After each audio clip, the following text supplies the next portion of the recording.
What is the secret to success? And the long version is that I actually always had 5 rules. And everything that I did, I always used those 5 rules, and those 5 rules helped me to become successful in various different areas. And I believe that those rules can be applied to almost anyone and everyone. You don't need to be a bodybuilding champion, you don't need to want to be a governor of California or to be an action hero or anything like that. If you want to excel in whatever you do, those rules are for you. It's that simple. Now I have to tell you right off the top that I always was very intense. As a kid already, I was very intense and I was very hungry. I always wanted to be the best. I always wanted to be number 1. I always wanted to get to the top. I never believed in just getting by. Now, I have nothing against people that just want to get by, because I think there are many roads to happiness, but I think that we all here like to be successful and we are driven. So that's why those rules apply to you. So my first rule is find your vision and follow it. You see, I think it's the most important thing that we have a very clear vision of where we go, a goal, where do we go? Because you can have the best ship in the world, you can have the best cruise liner, but if the captain does not know where to go, that ship will drift around the world and out there at sea and will never end up anywhere. And this is exactly the way it is in real life. If you don't have a goal, if you don't have a vision, you just drift around and you're not going to be happy. This is why it is so important to have that vision. Now, I created that vision in Austria because I grew up after the Second World War. Austria, right along with Germany, lost the Second World War, thank God. And the problem was that everyone was so depressed because they lost the war that there was alcoholism everywhere. There was, of course, depression. There was a terrible economic situation. There was famine. There was starvation and all of those things. And also it was kind of a little place and narrow. I felt I wanted to get out of there. I wanted to escape. And I couldn't see myself really to work there and to stay there, to work in a factory or to work on a farm, or to even to follow my father's footsteps and to become a police officer. I couldn't see that either. As a matter of fact, that's what my parents wanted me to do. They wanted me to become a police officer and to marry a girl by the name of Heidi and to have a bunch of children and to run around like the Von Trapp family in The Sound of Music. But that's not what I saw. This was the vision of my parents, but not mine. And luckily, one day in school, I watched a documentary about America. And I found myself, I knew exactly that is where I wanted to end up. I wanted to be in America. Everything that I saw in the documentary, I just loved. Everything was so big. I remember the tall skyscrapers, the monstrous bridges, the giant freeways filled with beautiful cars, the huge jetliners, movie stars, Muscle Beach, and all of those things. I could not wait to get there. The question was just, how do I get there? How do I get to America? I mean, this was not a common thing to do way back in the 50s. No one had the money to travel or anything. But one day I was fortunate enough to see a magazine. And that magazine showed me the path to America. And it was a bodybuilding magazine. And on the cover was this very muscular guy that was standing there like Hercules with a Hercules outfit. His name was Reg Park. This Reg Park was on that cover, and I remember the cover said, Mr. Universe becomes Hercules star. I read the article as fast as I could, learning about how he grew up in Leeds in England, poor, and how he trained 5 hours a day, every single day, and trained and trained and trained and lifted weights, and then he finally became Mr. Great Britain. And then he became Mr. Universe. And then he won a second Mr. Universe title and a third Mr. Universe title, and then all of a sudden he landed in Rome in Cinecittà doing Hercules movies. And there he made millions of dollars, and this money he took and bought himself a gymnasium chain in South Africa, and he became a successful gymnasium owner. And as I read, I became more and more certain about my own future. As I read this story, I was so excited, so interested. I knew exactly that I wanted to become another Reg Park. I know he laid out the blueprint for my life, basically. I could see myself, I could visualize myself clearly to be a champion on that same stage where he won the Mr. Universe, and then to move to America, then get into movies, and then become rich and famous. I had that vision very clearly laid out. I was so happy that I knew exactly where I was going. From that moment on, everything that I did, no matter how hard I had to work or how much I had to struggle, it didn't matter. It was a wonderful joyride because I knew what the purpose was and I found my passion. The simple truth is, if you don't have a vision, if you don't have a goal, if you don't see your future laid out in front of you, you're just floating around without a purpose. And I think that the numbers speak for themselves. This is why so many people around the world are unhappy with their jobs. I mean, in America, 74% of the people hate their job and would like to change jobs. Now think about that. That means that only a quarter of the Americans love their life's work. I mean, that is a very depressing statistic. I always smiled when I worked, no matter how hard I worked.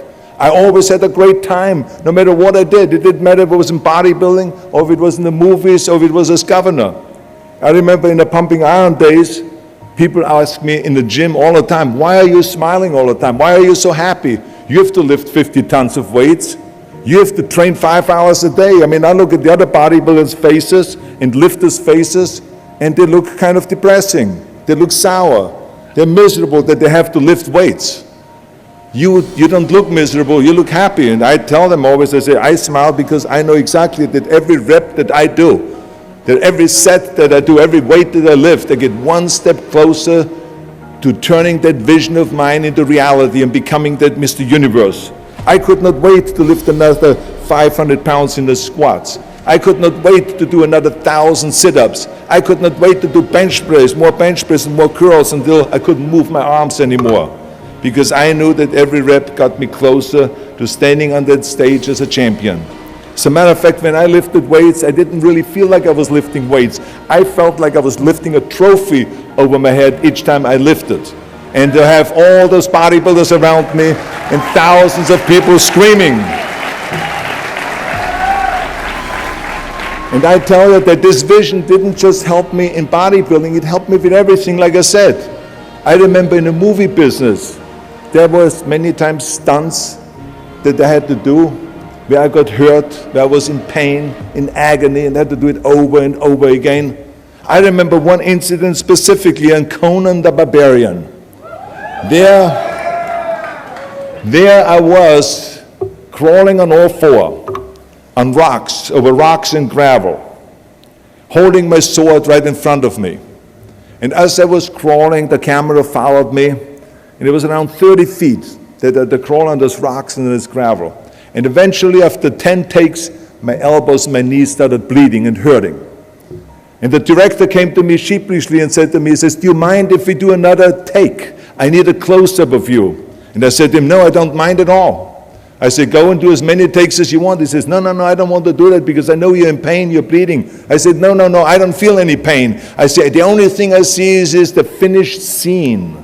I see the finished scene of me crawling on all four with my sword in the front, crawling up and sneaking up behind Thulsa Doom, the main villain of the Conan movie that killed my parents, and rising up behind him and cutting his head off. That's what I see. Remember, crush your enemies, see them driven before you, and hear the lamentation of their women. So this is why, because I visualized that scene, this is why I did not feel that pain. I did not care if I was bleeding on my knees, because I knew that pain is temporary, but leave your mark on the world. I believe that we all have an obligation to do something for our community, something for our state, something for our country. We must serve a cause that is greater than ourselves. Because we all know that in the end we will be judged not by how much we made, but by how much we give. Ever since America greeted me with open arms, I've had this sense of responsibility, and I felt obligated to give something back to America. Because I know that everything that I have accomplished is because of America.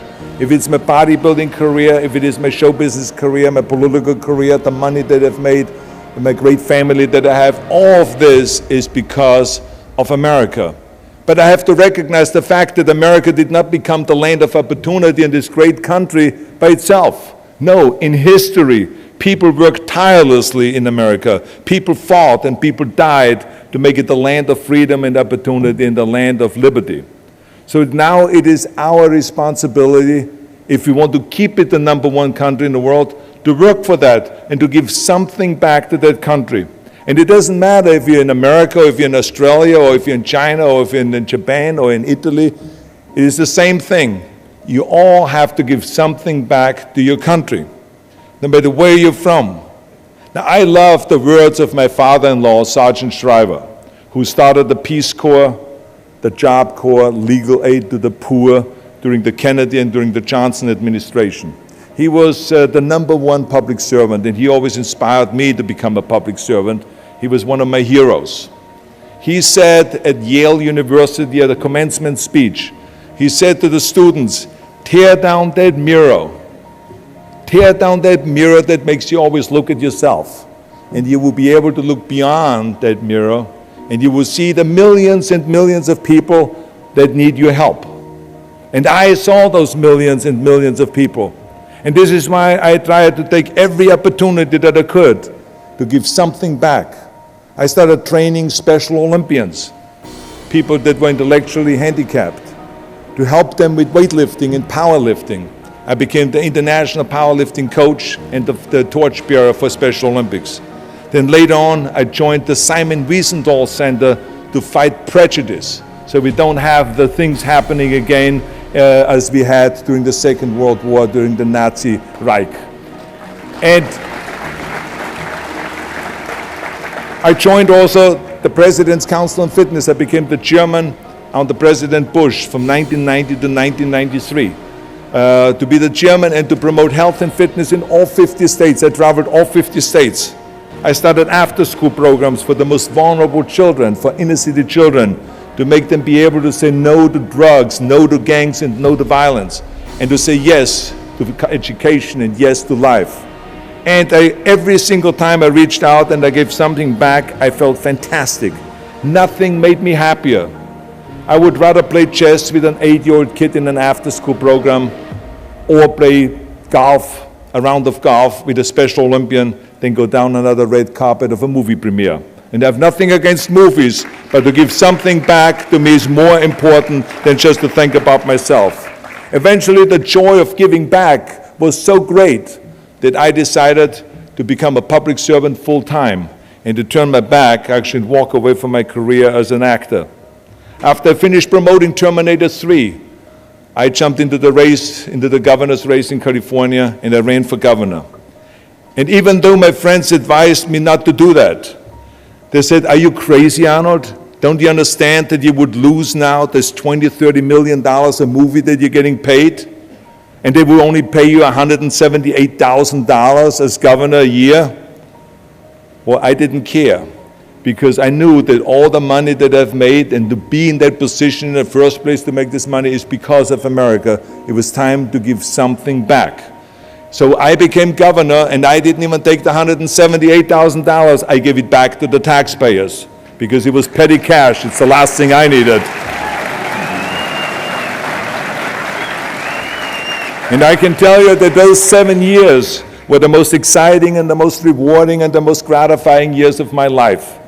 To work all day long, to solve problems and to serve the people was absolutely heaven. It was the best job I've ever had, but I also knew that eventually it's going to come to an end.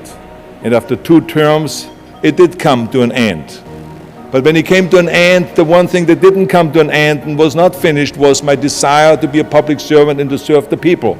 And this is why I continued to work for Special Olympics. That's why I continued to work on fighting my fitness crusade and traveling around the world to promote health and fitness. And this is why I continue to support after-school programs, and we even started the Schwarzenegger Institute at the University of Southern California to continue to inspire students and leaders around the world to find solutions to complicated issues and to give back and to make the world a better place. So thank you. But I tell you, that I was very fortunate that I had great heroes. I had great heroes that I could look up to, and I mentioned two of them, Muhammad Ali and Sergeant Shriver, my father-in-law.